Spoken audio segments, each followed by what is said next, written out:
안녕하세요, 리필립스입니다. 오늘 영상은 전에 신청받았던 파우치 소개 영상인데요. 제가 항상 바르는 것들과 아니면 놀러 나갈 때 바르는 것들 나눠서 차례대로 소개해 드릴게요. 우선 제가 쓰는 파우치는 헬로 네이처라는 약간 마켓컬리 같은 그런 온라인 장보기 어플? 거기서 첫 구매 시 무슨 100원으로 장바구니를 살 수 있다고 해서 구매한 제품이에요. 원래 용도는 장바구니로 쓰라고 받은 건데 저는 이제 파우치로 쓰면 좋을 것 같아서 파우치로 쓰고 있고요. 제가 화장을 해야 하는 날이 아닐 때 항상 바르는 것들을 한번 나열해 볼게요.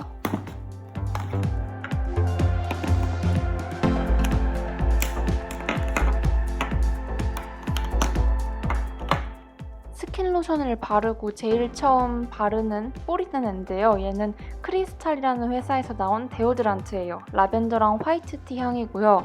이거는 겨드랑이나 아니면 등 같은 땀이 많이 나는 곳에 뿌리는 거예요. 근데 얘네 크리스탈 회사가 약간 천연 성분, 막 소금 이런 걸로 만들어가지고 겨드랑이가 막 가렵지도 않고 되게 순하거든요. 그리고 뿌리는 스프레이도 되게 골고루 잘 분사가 돼가지고 제가 아마 이건 한 3통 정도 썼을 것 같아요. 이거는 아이허브나 쿠팡에서 항상 구매하는 제품이고요. 겨울이나 그냥 사계절 내내 다 쓰는 그런 데오드란트예요. 다음은 선쿠션인데요. 이 선쿠션은 닥터바이오에서 리뷰 의무로 협찬받은 제품이에요. 제품명은 닥터바이오 모이스처 선쿠션이고요. 닥터바이오는 처음 들어보는 브랜드고 오늘로 2주 넘게 사용하고 있는데 아직 단점은 발견하지 못한 제품이에요. 우선 저는 선 제품은 무조건 무기자차를 선호하는데요. 무기자차는 무기적 자외선 차단의 줄임말이고 말 그대로 자외선을 바로 피부에서 반사시키는 방법이에요. 유기자차는 유기적 자외선 차단의 줄임말이고 자외선을 흡수한 뒤에 열로 방출해내는 방식인데요. 이 유기자차는 발림성이 좋긴 한데 자외선을 열로 방출하는 과정에서 여드름 피부에는 자극을 유발해서 여드름이 생길 수 있다고 해요. 그리고 제가 그래요. 그래서 저는 유기자차만 바르면 피부가 약간 뜨거워지고 열이 나면서 붉어지면서 여드름이 나거든요. 그래서 되도록이면 무기자차를 사용하는데 무기자차라서 제 여드름 피부에는 잘 맞아요. 이 무기자차 성분에는 티타늄 디옥사이드랑 징크 옥사이드인가 이 두 가지가 있는데요. 이 특성상 피부 유분기를 흡수해주거든요. 그래서 기름도 덜 나와서 좋고 그렇다고 건조하진 않아서 더 마음에 들었어요.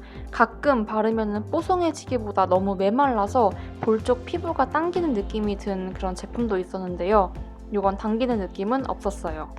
게다가 메쉬 타입이라서 전에 잘 썼던 슈레피의 피치피치 선쿠션처럼 퍼프에 고르게 잘 묻어나와서 얼룩덜룩하게 하얘지는 편이 아니라 전체적으로 한 톤 밝아지는 그런 타입이었어요.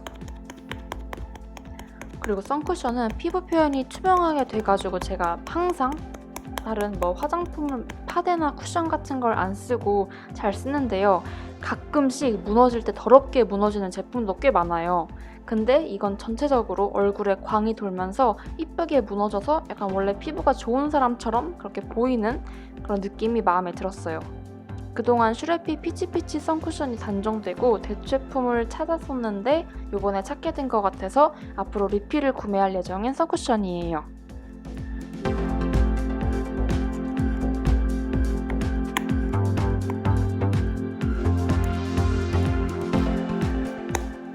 다음으로 바르는 제품은 파우더인데요. 이거는 아주 유명한 이니스프리의 노세범 미네랄 파우더예요. 저는 이 파우더를 보통 얼굴 전체는 다 안 바르고 눈썹 쪽에는 항상 바르거든요. 눈썹을 바르기 전에 유분기를 제거해줘야지 좀 부드럽고 자연스럽게 발리는 것 같아서 눈썹에는 항상 바르고 그리고 좀 약간 날씨가 습하다 아니면 날씨가 너무 더워서 땀이 정말 주룩주룩 흐를 것 같다 싶으면 얼굴에도 이렇게 발라주는 편이에요. 그리고 팁이 아닌 팁을 주자면 저 이글립스 퍼프가요. 쿠팡에서 8개 세트로 되게 싸게 팔거든요. 그런데 이 사이즈에 딱 맞아서 저는 이니스프리 퍼프보다 이 이글립스 퍼프를 쟁여서 바꿔주는 편이에요. 그래야 여드름이 덜 나거든요. 다음은 아이브로우인데요. 이 아이브로우는 제가 정말 좋아하는 브랜드인 I Don't Think So의 Easy to Draw 아이브로우라는 제품이에요. 색상은 2호 다크 브라운이고요. 이 I Don't Think So라는 브랜드가 눈썹이랑 그리고 아이라이너랑 그리고 립 펜슬인가? 제가 마지막으로 봤을 때가 그 세 가지 상품을 팔고 있었거든요. 근데 이 제품이 제가 쓰는 게 되게 심이 얇아요. 심이 얇은데 보통 심이 얇은 거는 막 로드샵이나 올리브영 가면은 되게 한 그래도 몇천 원, 거의 만 원 가깝게 팔거든요. 근데 이거는 개당 3,000원대? 되게 저렴하게 팔고 색상도 진짜 많아서 고르기는 힘들지만 제 눈썹, 그러니까 자신의 눈썹에 맞게 맞는 색상을 고를 수가 있어서 좋았어요. 지금은 제가 개봉한 지 1년이 넘어가서 살짝 이렇게 가루가 뭉치는 게 있고 그런데 그 파우더를 발라주고 그 위에 그려주면은 확실히 덜 뭉쳐요. 색상도 제 눈썹에는 살짝 밝지만 그래도 양이 진짜 조금밖에 안 남아서 이거 다음에도 한 개 더 쟁여둔 게 있거든요. 다른 색상. 그래서 그것도 계속 쓸 예정인 아이브로우예요. 다음은 시드몰의 한지 기름종인데요. 제가 이걸 처음 구매한 뒤로 기름종이는 여기 제품만 사용을 하고 있어요. 이 기름종이는 앞면이랑 뒷면이 좀 다른데 한 면은 약간 꺼끌꺼끌하고 한 면은 되게 부드러워요. 근데 저는 이 마스크를 쓰면 코 옆부분, 여기 어디지? 그 팔자주름이 시작되는 부분? 거기에 항상 기름이 고여있어서 번쩍번쩍하단 말이에요. 그래서 거칠거칠한 부분으로 여기를 싹 흡수해주면은 딱 기름만 흡수해주고 안 건조해져요. 그래서 저는 이거를 항상 쟁여두는 제품인데 이제 한 장밖에 안 남았고 맨날 2+1을 하더라고요. 그래서 이번에 또 쟁일 예정입니다. 다음은 립 제품들인데요. 이거는 힙햄 프로젝트 영상에 항상 매달 올라가는 제품이기 때문에 제품명만 간단히 소개해드리도록 할게요. 맨 왼쪽은 페리페라의 잉크더 젤라또 45 살구 듬뿍 넣었더고요. 그리고 두 번째는 어퓨의 과즙팡 틴트 B01 무심결의 무화과 색상이에요. 그리고 세 번째는 내추럴 샤인의 럭스 트리플 리큐어 밤 2호 헤라 핑크레드 색상이고요. 그리고 마지막으로 얘는 라네즈의 립 슬리핑 마스크 캐러멜 향이에요. 다음은 멀티밤인데요. 스미스 로즈버드 살부예요. 저는 이거를 립밤으로 발라도 되긴 하지만 저는 큐티클 정리 용도로 발라주는데요. 건조한 딱 부분, 지금 제 손이 되게 건조한 편인데 적당량을 묻혀서 손톱을 포함한 이런 큐티클 부분에 다 발라줘요. 이렇게 발라주고 손 좀 문질러주면 시간이 지나고 나서 약간 손톱도 좀 윤기가 나게 되고 그리고 큐티클 쪽이 정리가 돼요.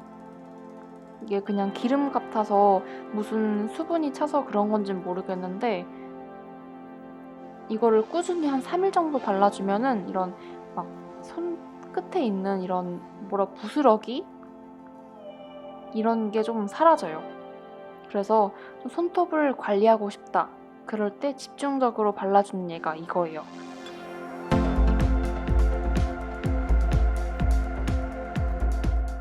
다음은 화장할 때 사용하는 제품들을 한번 나열해 볼게요.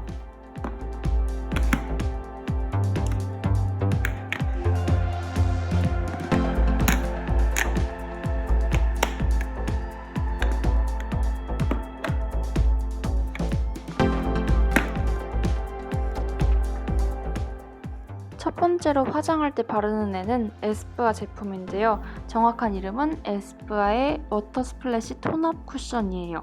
이거는 피치톤이라서 다른 쿠션이나 파데 같은 그런 답답하고 무거운 느낌? 좀 두꺼운 느낌이 들지 않아서 구매를 한 제품인데요.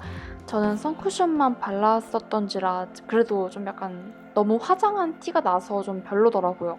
화장한 티가 난다는 건 눈 쪽을 보면 잘 알 수 있거든요.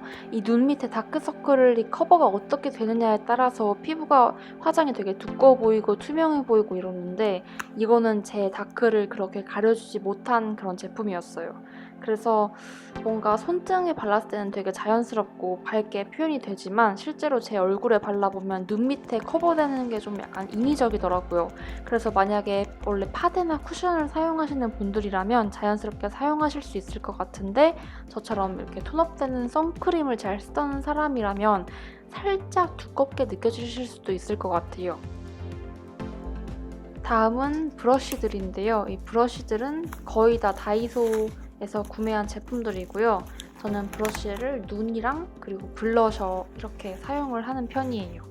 전 가장 많이 사용했던 브러쉬는 섀도우 브러쉬인데요. 이 모노아이즈, 아리따움의 모노아이즈 진저 파우더 색상 이거를 바를 때 쓰는 브러쉬가 살짝 두툼한 브러쉬인데요. 이게 되게 부드러워요. 그래서 이거를 첫 번째 이 섀도우를 바를 때 쓰는 편이에요.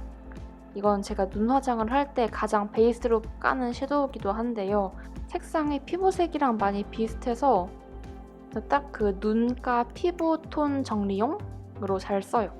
한 번씩 묻혀서 가루를 털어낸 뒤에 이렇게 눈 위랑 그리고 눈 아래 주변 이렇게 해서 넓게 발라주는 편이에요.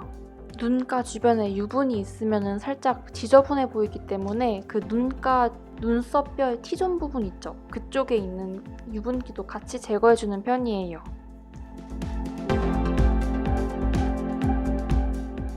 다음은 섀도우들인데요. 섀도우는 갑자기 여러 개가 늘어서 요즘 너무 방황하는 그런 섀도우 라이프를 실천하고 있어요. 기본적으로 모노 아이즈를 바른 뒤에다가 이제 음영을 더해주는 편인데요. 원래는 섀도우가 없었을 때는 그 크리니크의 멜론팝을 썼었어요. 근데 이걸 선물 받았는데 이거는 페리페라의 올테이크 무드 팔레트 5호 봄바람아 너는 계획이 있구나 이 색상인데요. 얘는 정말 그냥 봄웜 라이트를 위한 팔레트 그 자체예요. 그래서 제가 딱 보자마자 한눈에 반해서 이제 살려다가 선물을 받아서 쓰게 된 그런 팔레트인데요. 우선 색상이 보면 다 여리여리하죠. 되게 명도가 높아요. 그래서 발색을 잘못하면 어떡하지? 이런 걱정 없이 막 바를 수 있는 팔레트예요. 근데 저는 이 세 번째 색상 이거를 베이스로 한번 써봤어요. 네 번째도 자주 쓰고 이 다섯 번째는 살짝 음영 같은 거 줄 때 그때 바르는 편이에요. 그리고 이 펄이 눈두덩이에 올리면 진짜 이쁘거든요. 되게 은은하게 펄을 줄 수가 있어요. 티는 안 나지만 거의 티가 안 날 정도로 바르는 편이에요. 이렇게 해서 얘는 다 잘 쓰는 그런 팔레트고요. 그리고 두 번째로 얘는 라이언이죠. 이거는 더 페이스샵의 모노팝 아이즈 1호 모래놀이 후드 라이언인데 유통기한이 이미 지났어요. 하지만 가루는 이런 세균들이 번식하기에 좋은 환경이 아니라서 이제 가네다라고 가루 네버 다이. 가루는 절대로 죽지 않아요. 그래서 쓸 수 있는 색상인데 저는 이 앞에 세 가지만 제일 써요. 흰색은 눈썹뼈 부분에 하면 약간 하이라이트 줄 수 있고 두세 번째는 같이 섞어서 근데 왼쪽을 좀 더 주로 많이 섞어서 이 음영을 줄 때 나머지는 거의 안 쓰고 써봤자 이 색상을 코코아 색상을 눈썹 그릴 때 가끔씩 써요. 다음은 정말 이쁜 마몽드의 플라워 팝 아이브릭 2호 로라 코랄인데요. 이거는 다 펄로 이루어진 팔레트예요. 근데 저는 이 중에서 다는 안 쓰고 이렇게 위에서 오른쪽이랑 그리고 왼쪽의 아랫부분을 섞어서 눈두덩이에 톡톡톡 발라주는 편인데요. 이거를 딱 바르면 되게 사람이 좀 밝아 보여요. 특히 이제 블러셔도 핑크 색깔로 했을 때, 그러니까 전체적으로 핑크톤의 화장을 했을 때 하면은 진짜 사람이 좀 약간 밝아 보이더라고요. 그래서 잘 쓰지만 저 대각선에 있는 컬러는 잘 못 쓰겠어요. 어떻게 써야 될지 몰라서 아직 그냥 발색만 해보는 그런 제품입니다. 만약에 자기가 봄웜인데 이제 펄이 잘 어울리는 눈을 가졌다 하면은 이 팔레트 추천할게요. 음영 섀도우들은 앞에서 말씀드린 다이소에서 산 총알 모양 브러쉬로 바르는 편이에요. 이제 다음은 블러셔예요. 저는 항상 블러셔를 한 가지는 베이스로 바르고 세 가지 중에 무얼 바를까 고민하면서 바르는 편인데요. 이제 붓은 하나는 되게 탄탄해서 치크파 바르기 좋은 거, 그리고 하나는 부드러워서 베이스 블러셔 바르기 좋은 거 해서 이렇게 두 가지를 들고 다니고요. 첫 번째로 제가 항상 무슨 영상에 나올 때마다 말하는 건데 어퓨의 파스텔 블러셔 PK07 있죠? 이거는 무조건 그냥 다 쟁여야 하는 그런 블러셔예요. 특히나 봄웜 라이트이라면 무조건 사야 되는 그런 블러셔고요. 봄웜이 아니더라도 가을 웜 뮤트 톤이다 하면은 사는 거 추천해드릴게요. 이거는 되게 흰기 많이 도는 핑크톤의 블러셔인데요. 저는 이거를 볼 쪽에 이제 그 위에 다른 블러셔를 바르기 전에 베이스로 바르지만 가을 웜 뮤트톤이신 분들은 전체적으로 피부 톤을 좀 약간 업시킬 때 바르기도 하더라고요. 그리고 그 다음으로는 치크팝을 바르는데 이거는 누드팝이에요. 이거는 정말 다른 사람들이 바른 거 보니까 정말 자연스럽고 건강한 그런 매력의 느낌이 나는 블러셔인데 제가 바르면 탐빵이 되더라고요. 약간 그 과자 칸초 있죠? 칸초처럼 되는 것 같았어요. 그래서 막 검색해보니까 눈에다가 음영 대신 바르면 그렇게 이쁘다고 하더라고요. 그래서 그렇게 발라봤는데 아직은 스킬이 부족해서 그런 건지 막 그렇게 이쁘진 않았어요.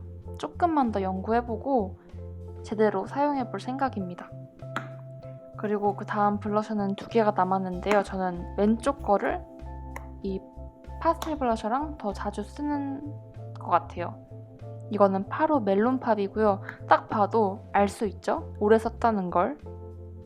약간 양각이 조금씩 좀 지워진 부분이 많은데요. 이거는 정말 맑은 수채화빛의 핑크예요.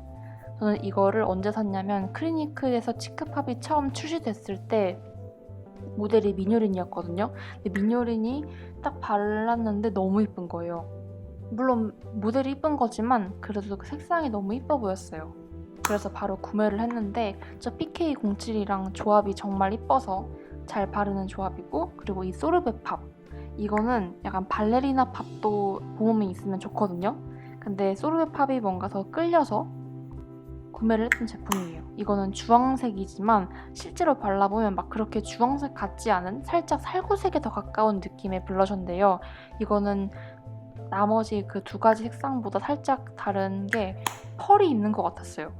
펄이 있긴 하지만 그래도 자연스러운 편에 속해가지고 만약에 좀 약간 살구 색깔 블러셔에 도전하고 싶다 하면은 이거 소르베 팝 추천할게요.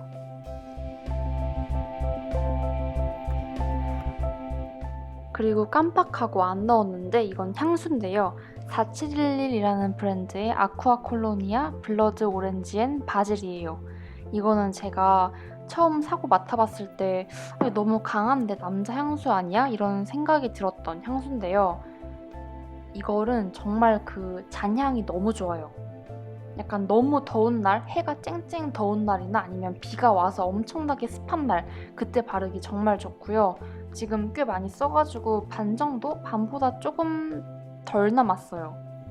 그리고 왜 공병에 안 담냐면 공병을 담았다가 자꾸 새더라고요. 그래서 되도록이면 아예 본통을 들고 다니는 편이에요.